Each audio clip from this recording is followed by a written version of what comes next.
गरमागरम चहा. थांबा गुंडप्पा दादा, मी करते. तेव्हा का मला माहिती आहे हो, अनयराजेंना तुमच्याच हातचा चहा लागतो. तुला सांगतो विश्वजित, ज्या दिवशी वाड्यामध्ये रेवाक्का आले ना त्या दिवसापासून अनयराजेंना फक्त रेवाक्काच्या हातचा चहा लागतो बघ. आता मी इतके दिवस रेवाक्कांबरोबर राहिलो, पण अनयराजेंच्या चहामध्ये किती साखर टाकायची अजून बी कळालं नाही बघ. हो बरोबर आहे, मला रेवाच्या हातचा चहा लागतो. गोड म्हणजे कमी साखर. पण विश्वजित, मी ना गुंडप्पा दादांच्या हातचा चहाही प्यायलोय. अगदी बासुंदी सारखा लागतो.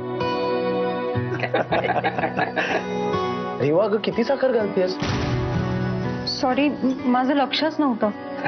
घ्या तुम्ही चहा घ्या. आमच्या बाईसाहेबांचा मूड काही फार चांगला दिसत नाहीये आज.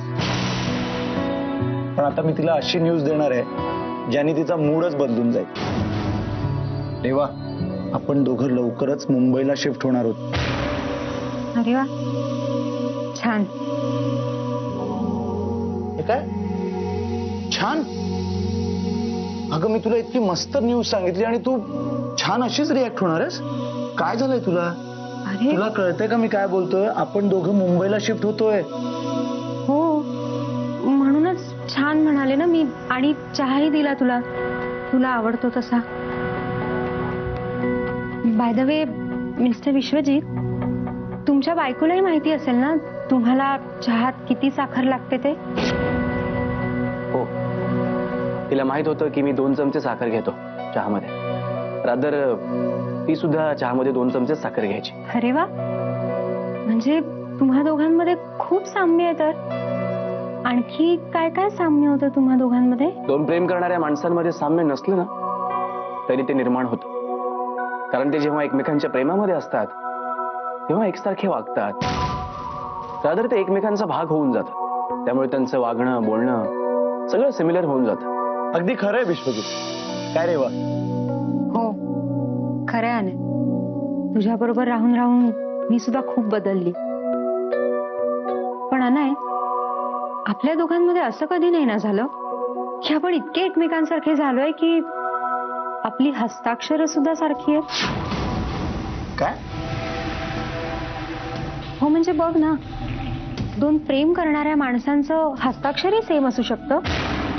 इतकं सेम की कळणारच नाही की ते हस्ताक्षर नवऱ्याचं आहे का बायकोचं आहे. रेवा, काय बोलतेस तू? आणि तुला माहिती नसेल, पण विश्वजितचं आणि जान्हवीचं एकमेकांवर इतकं प्रेम होतं की त्यांचं हस्ताक्षरही सेम होतं. हो ना? रेवा, तुला नक्की काय म्हणायचंय? हे बघ, जे काही बोलायचं ना ते स्पष्टपणे बोल. ठीक आहे, स्पष्टपणेच विचारते. राग मानून घेऊ नका, पण इतके दिवस जान्हवी बद्दल खूप काय काय सांगितलं तुम्ही आम्हाला, पण एक्झॅक्टली ती कशामुळे गेली हे नाही सांगितलं. रेवा, तुझं काय चाललंय? असू दे, मी देतो उत्तर. जान्हवी ऍक्सिडेंट मध्ये गेली, बस. खुश? हे सगळ्यांनाच माहितीये मिस्टर विश्वजित. पण कुठला ऍक्सिडेंट? नेमकं काय झालं होतं? रेवा, बास. काय चाललंय तुझं? नाही, अनुत्तरित प्रश्न नेहमी गैरसमज निर्माण करतात. मला माझ्या आणि जान्हवीच्या बाबतीत कुठलाही गैरसमज नकोय. ऐक रेवा, जान्हवी एका बोट ऍक्सिडेंट मध्ये गेली. बोट पाण्यात बुडाली आणि ती स्वतःला वाचवू शकली नाही. हेच माझ्या आयुष्याचं सत्य आहे, जे मी कधीच बदलू शकत नाही. अजून काय विचारायचं तुला? नाही, नको.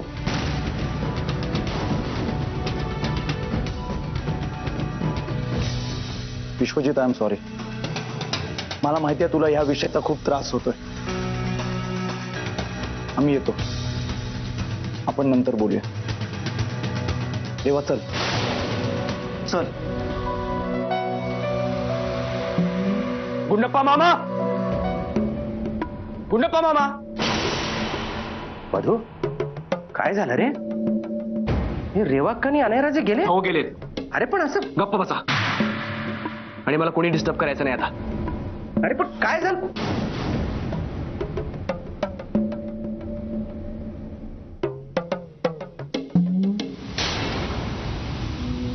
बिचारा मधू एवढा हळवा होताना कधीच पाहिलं नाही त्याला.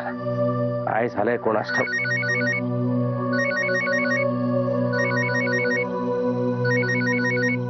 देवा भैरवा, पण यांना सांगून फायदा नाही, उगाच काळजी वाढेल त्यांची. हा हो साहेब, नाही सगळं ठीक आहे बघा. हो नाही, मी सध्या मधूकडेच राहतोय. हा अजून काही दिवस राहीन म्हणतो मी. नाही वाड्यावर पण सगळं अगदी व्यवस्थित आहे बघा. अनय राजे आणि रेवक्का आत्ताच येऊन गेले जी. नाही एकदम ठीक. आऊसाहेब, अनय राजे आणि विश्वजित सुद्धा एकदम अगदी अगदी पक्क्या भावांसारखं. होय जी, तुम्ही पण काळजी घ्या. हा गुंडा दादा, मी मगाशी घाई गडबडीत पर्सच विसरले माझी. मी घेऊन येते पटकन. रेवक्का, तुम्ही आत्ता रूम मध्ये जाऊ नका. मधू खूप अस्वस्थ झालाय. आता तिकडे जाण्यात काहीच अर्थ नाहीये. मी परत कधीतरी तुमची पर्स आणून देतो तुम्हाला. नाही, मी काहीच बोलले नाही त्यांना. हा, पण जान्हवीचा मृत्यू कसा झाला एवढं मात्र विचारलं होतं मी. मला असं वाटतं कदाचित त्याच्यामुळेच ते अपसेट झाले असतील. रेवक्का, कशाला तुम्ही परत परत तो विषय काढता? तुम्हाला माहितीये या विषयाच्या बाबतीत मधू एकदम हळवा आहे म्हणून. खरं आहे तुमचं. मी त्याबद्दल त्यांच्याशी बोलायलाच नको होतं. पण गुंडप्पा दादा, जान्हवीचा मृत्यू पाण्यात बुडून झालाय हे ऐकल्यावर अक्षरशः काटा आला माझ्या. तुम्हाला माहित नाही का, जान्हवीचा मृत्यू पाण्यात बुडून झालाय? हे कसं काय शक्य आहे जी? का असं का म्हणताय तुम्ही? अहो, ती जान्हवी स्विमिंग चॅम्पियन होती रेवक्का. पोहण्यामध्ये एकदम उस्ताद होती ती. नाही, तुमचा काहीतरी गैरसमज होत असणार दादा. असं काय करताय रेवक्का? मला स्वतः मधून ही गोष्ट सांगितली आहे. जेव्हा मला तिचे मेडल्स मिळाले होते तेव्हा. जान्हवी एका बोट ऍक्सिडेंट मध्ये गेले. मी फक्त इतकंच वाचलं की जान्हवी चांगली कुक होती आणि हे पण की ती स्विमिंग चॅम्पियन होती. रेवक्का, तुम्ही थांबा इथं. मी बघतो तुमची पर्स मिळते का.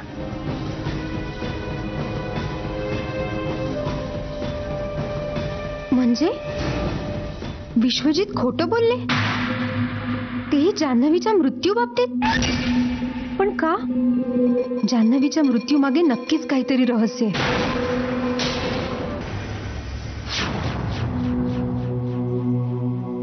अरे रेवा, आलीस तू? मी केव्हापासून वाट बघते तुमची. कुठे होता तितक्या वेळ? अनय नाही आला? आणि तू बाहेरून जेवून आली आहेस ना? नाही का? नाही म्हणजे मी गरम गरम वाढते जेवायला. तू फ्रेश हो जा. नाही, मी होते फ्रेश.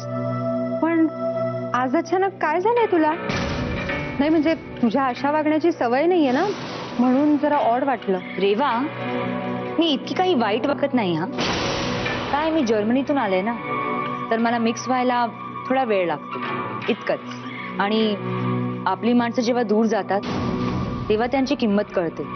हे पटलंय आता मला. तू आणि अनय आता लवकरच मुंबईला जाणार आहात आणि जास्त दिवस तुम्ही आमच्यासोबत नाही आहात. तर आता जितके दिवस आहेत तितके आनंदात घालवू. तुला कोणी सांगितलं आम्ही जातोय म्हणून? आम्हाला तुम्ही सांगणार नाही तर आम्हाला कळणार नाही असं वाटतं का तुम्हाला? आणि आता तू मुंबईला चालली आहेस ना, अजिबात टेन्शन घेऊ नको. इथे सगळं मी सांभाळेन. तू जाऊन मुंबईला सगळं सांभाळ. 1 मिनिट रॉमिला.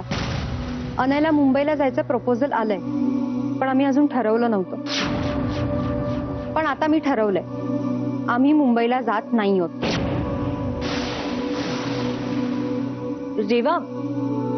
रेवा, तू मस्करी करतेस ना माझी? मी कशाला मस्करी करू? मी खरं तेच सांगते. आम्ही मुंबईला जात नाही आहोत. अरे पण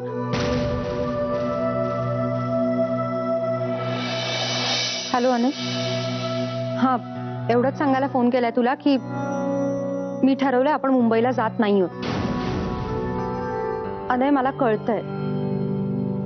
नाही, आय एम सॉरी, पण इथे काही महत्वाची कामं आहेत आणि ती होईपर्यंत मी कुठेही येणार नाहीये.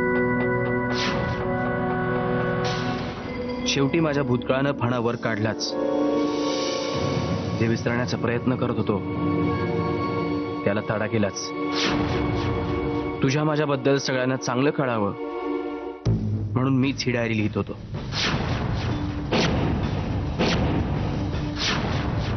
माझ्या हाताने लिहिलेली ही डायरी. आपल्या आयुष्यातला तो काळा दिवस जितका चांगला दाखवता येईल तितका दाखवण्याचा प्रयत्न केला मी, पण नाही, अखेर तो प्रयत्न फसलाच.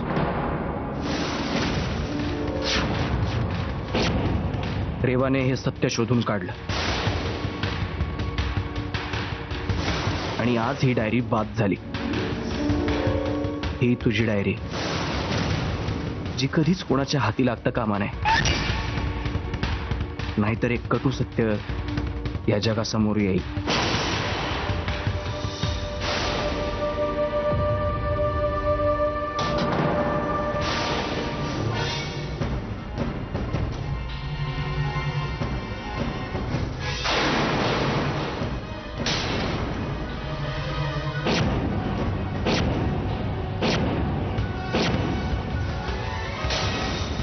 जान्हवी, तुझा मृत्यू अपघातात झाला नव्हता, तुझा खून झाला होता. माझ्या आयुष्यातली सगळ्यात वाईट आठवण, जी मी माझ्या मनाच्या एका कोपऱ्यात लपवून ठेवली. जानू, तुझा खून झाला होता हे सत्य कोणालाही कळणार नाही, कोणालाही नाही.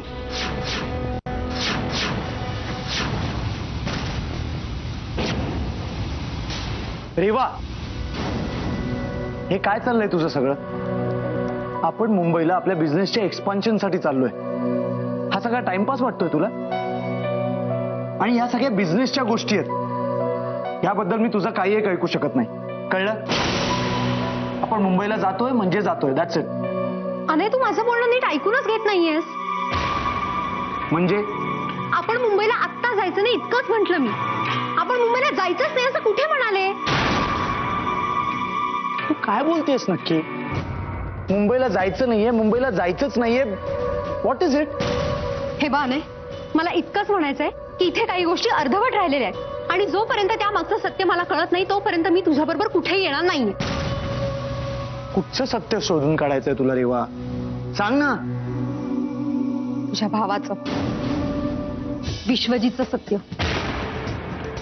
रेवा, तू हे सगळं आता प्लीज तू आधी शांत हो आणि शांतपणे ऐकून घे मला काय म्हणायचंय ते. ती डायरी जी मी त्यांच्याकडे परत करायला आले होते ना, ती डायरी विश्वजित आपल्या घरी विसरलेले नव्हते. ती त्यांनी मुद्दाम दिली होती मला वाचायला, जान्हवीची डायरी म्हणून. पण मुळात ती जान्हवीची डायरी नाहीच आहे. आणि हे सगळं तुला कसं माहित? तुला जान्हवी बद्दल काय माहितीये? मला नसेल माहिती तिच्याबद्दल काही, पण विश्वजितजींचं अक्षर पाहिलंय मी. ते अक्षर आणि डायरीतलं अक्षर खूप सिमिलर होतं.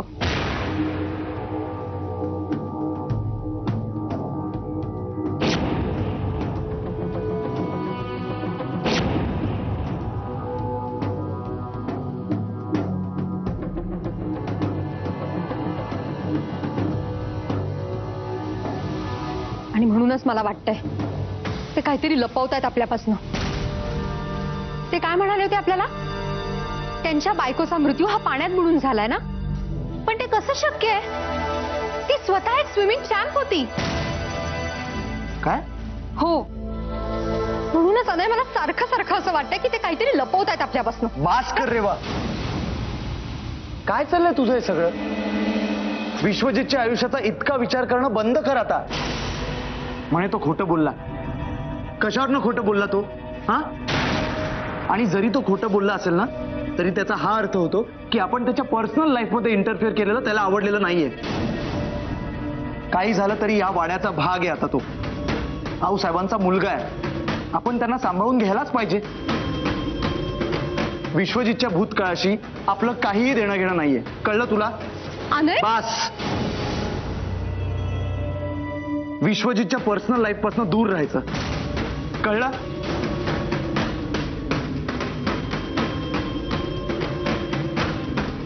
त्याचा भूतकाळ आपल्या वर्तमान काळाला बिघडवू नये ना, म्हणून ही धडपड चालली आहे माझी अनय.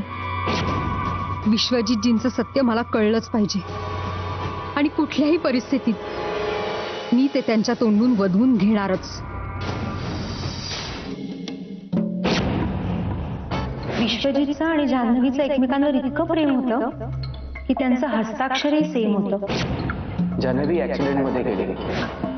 हे सगळ्यांनाच माहितीये मिस्टर विश्वजित. पण कुठला ऍक्सिडेंट? अगदी तुझ्यासारखीच आहे ते. सत्य जाणून घेण्यासाठी एकदम तळाशी जाणारे. मग किती त्रास झाला ना तरी चालेल, मला खात्री आहे तुझ्या मृत्यूचं गूढ पण ती शोधून काढेल. मी हे सत्य का सांगत नाही तिला? मी जर असं सत्य लपून ठेवलं ना, ते एक दिवस इतकं जोरात बाहेर येईल ना, उसळी मारून. नाही, विश्वजित नावाची इमारत पार ढासळून जाईल. मला हे सत्य लपून ठेवायला हवं. मनावर दगड ठेवून या सगळ्या गोष्टी आहेत ना, त्या लपून ठेवायला हव्या. नाहीतर देवासमोर हे सगळं सत्य मांडावं लागेल. तिला काही प्रश्न पडण्याआधीच या सगळ्याची उत्तरं सांगावी लागतील. जान्हवी, आपला भूतकाळ फेस करायची वेळ आली आहे. या सगळ्या सत्याला धैर्यानं समोर जायला हवं. मी हे सत्य सांगणार जाऊन रेव्याला, जान्हवीचं सत्य मी सांगणार, सगळं सत्य सांगणार रेवाला.